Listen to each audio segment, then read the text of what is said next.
Hello दोस्त, नमस्कार। स्वागत है आप सभी लोगों का आरडब्ल्यू रेलवे एग्जाम चैनल पर। तो दोस्त कैसे हैं? उम्मीद है बहुत अच्छे, शानदार, ज़बरदस्त होंगे और अपनी तैयारी भी अच्छे से चल रही होगी। तो बहुत सारे ऐसे साथी हैं जिनका अभी एक डाउट है। उन्होंने अभी पहली बार या तो पहली बार या पहले भी फॉर्म भरे हैं, तो उनका एक डाउट बराबर चलता है कि सर हमने एनटीपीसी के फॉर्म भरे। आप जानते हैं अभी एनटीपीसी का एग्जाम फॉर्म्स की लास्ट डेट हुई। एक की 27 दिसंबर थी, एक की 27 नवंबर थी और एक की 4 दिसंबर थी। अभी मैं बता दूंगा, ठीक है।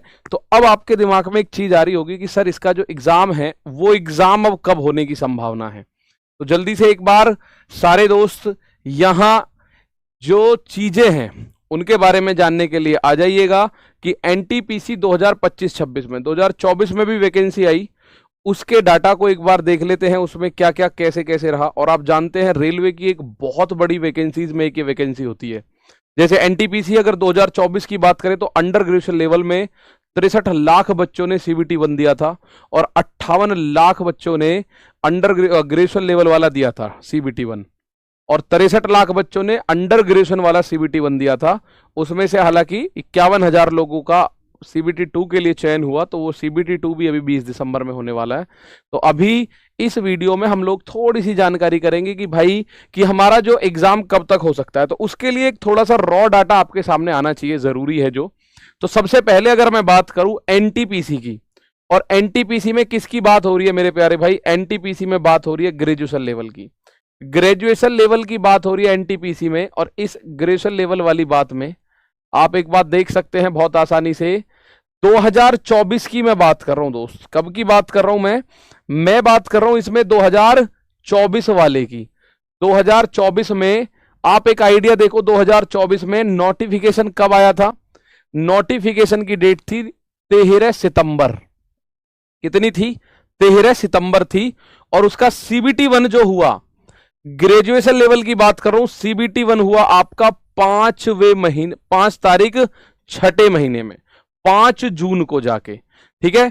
5 जून से लेके 24 जून तक 16 दिन एग्जाम चला, वो बाद की बात है भाई। इसमें 58 लाख बच्चे बैठे थे, तो 58 लाख बच्चों में भाई इतने दिन तो एग्जाम चलना जायज है।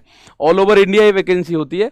तो ग्रेजुएशन लेवल की अगर मैं बात करूं तो 2024 में फॉर्म कब आए? 13 सितंबर को। और एग्जाम कब हुआ? 5 जून को। तो सितंबर, यानी कि आप एक रफ आइडिया यहां से देख पाओगे।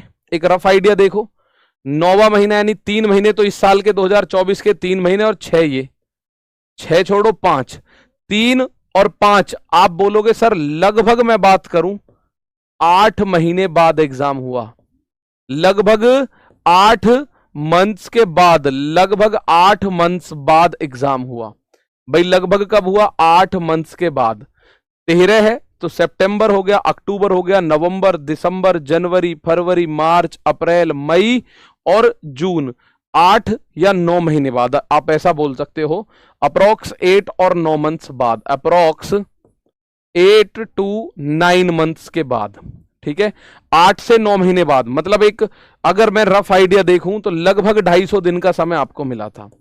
लगभग 250 दिन, ठीक है। लगभग 250 दिन, 8-9 मंथ्स बाद ये एग्जाम आपका देखने को मिला था। लगभग 250 दिन बाद, ठीक है। अब अगर आप बोलो जी अब भी ऐसा होगा ना, अब जरूरी नहीं है ऐसा हो, क्योंकि पिछली साल तक ऐसा नहीं था 8 महीने की वजह पर। हाँ इतना है कि कब तक एग्जाम होगा उस बात को देख सकते हैं, ठीक है। यहां अगर मैं बात करूं, ये अंडर ग्रेजुएशन लेवल की बात हो रही है भाई। ये किसकी बात हो रही है? तो मेरे दोस्त ये बात हो रही है अंडर ग्रेजुएशन लेवल की। अंडर ग्रेजुएशन लेवल, और ये भी कब की बात है? आप बोलोगे सर 2024 की है। ये भी कब की बात है? 2024। अंडर ग्रेजुएशन लेवल का एग्जाम कब आया? तो आप जानते हैं सर इनमें 1 हफ्ते का ही गैप होता है, इस बार भी 1 ही हफ्ते का गैप है। आप पीछे देखो, ग्रेजुएशन लेवल आया था 13 सितंबर, 13 में 7 दिन जोड़ दो तो ये आ गया 20 सितंबर में। अंडर ग्रेजुएशन कब आया? 20 सितंबर में आ गया मेरे भाई। कितने में? 20 सितंबर में। और इसकी एग्जाम डेट कब थी? 7 अगस्त। 20 सितंबर से लेके 7 अगस्त। तो उधर अगर आप बात करो 3 और 8, यहां भी 10 से 11 महीने का गैप आपको मिला।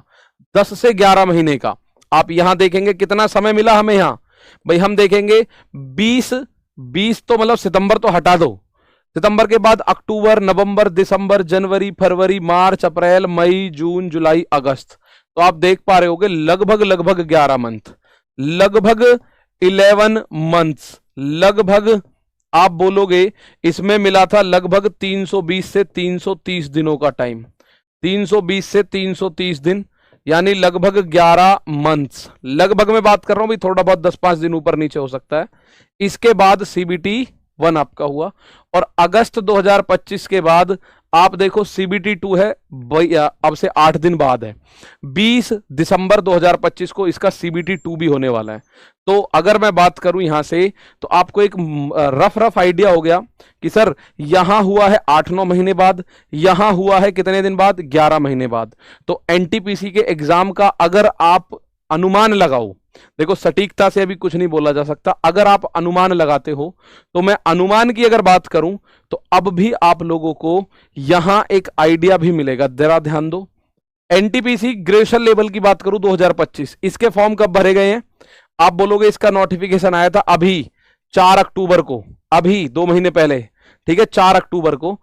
21 तारीख को इसका ऑनलाइन फॉर्म स्टार्ट हो गए थे, 21 अक्टूबर को।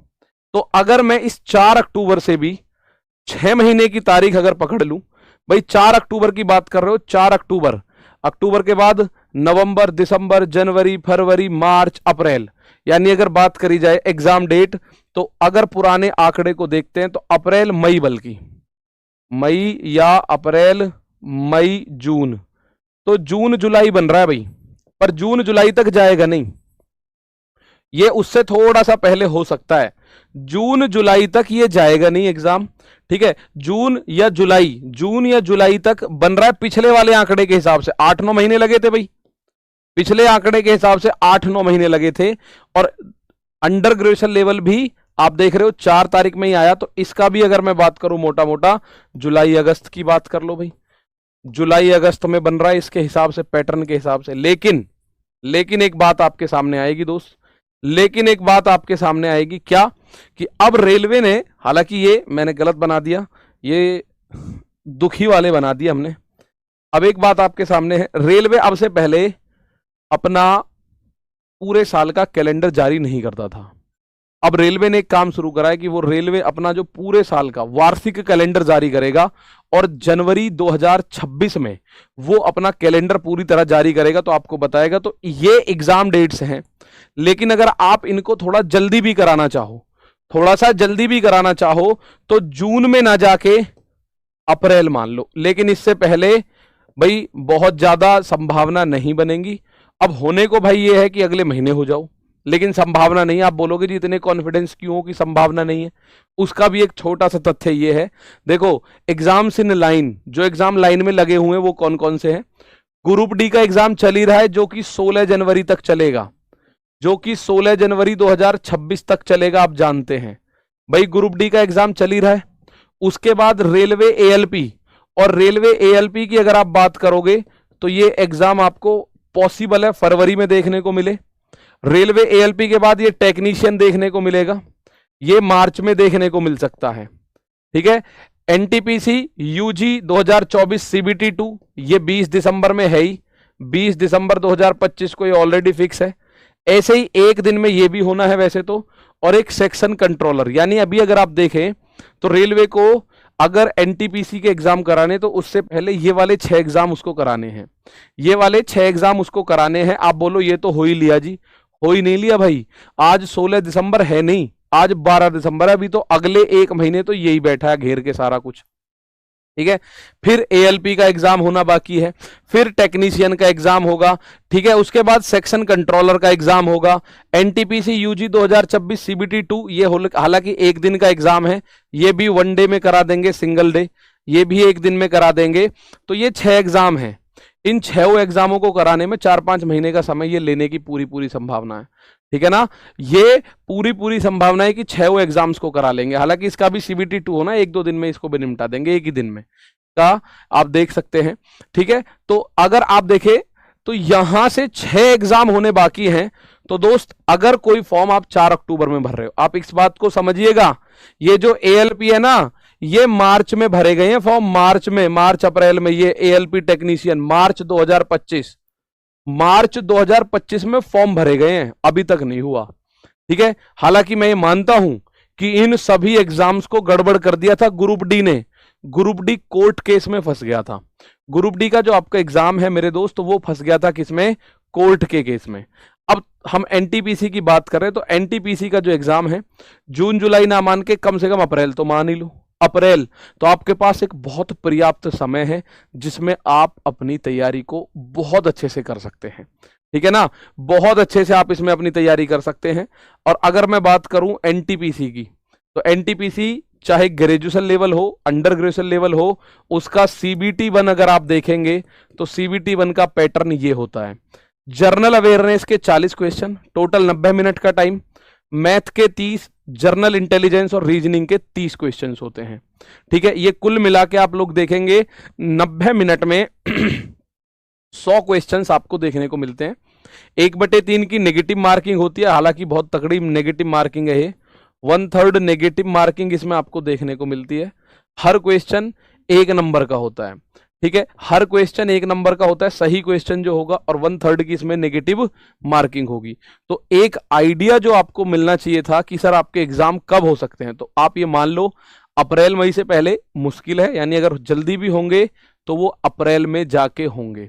ठीक है, अब आपके साथ ये है कि सर हम लोग एग्जाम, एनटीपीसी का एग्जाम पैटर्न आप लोग समझ चुके हैं भाई। मैथ और रीजनिंग ये तो 30-30 नंबर के हैं, मैथ और रीजनिंग ये तो 30-30 नंबर के हैं। ठीक है, जबकि आपका जर्नल अवेयरनेस जो है ये 40 नंबर का है। ठीक है, अंकगणित अगर हम लोगों को पढ़ना है, अगर हम बात करें जैसे मास्टर प्लान, तो मास्टर प्लान मेनली कुछ नहीं है, मास्टर प्लान है 4 चीजों का समागम। मास्टर प्लान है 4 चीजों का समागम। सबसे पहला, आप लोगों को कंप्लीट योर कोर्स। अगर आप पहली बार मार्केट में हैं, इसमें कंप्लीट योर कोर्स, अगर इस फील्ड में पहली बार हैं तो अपना कोर्स आपको पूरी तरह से कंप्लीट करना होगा। बिना इसके आपको बहुत बड़ा एक चैलेंज हो जाएगा। ठीक है, इसमें बिना इसके बहुत बड़ा चैलेंज हो जाएगा, कोर्स कंप्लीट करना पड़ेगा। उसके बाद आपको एक चीज याद रखनी है, PYQ। PYQ क्या होते हैं, तो बहुत सारे बच्चे जानते हैं sir, previous year questions. PYQ किसको हम बोलते हैं? प्रीवियस ईयर क्वेश्चंस को बोलते हैं। और इनके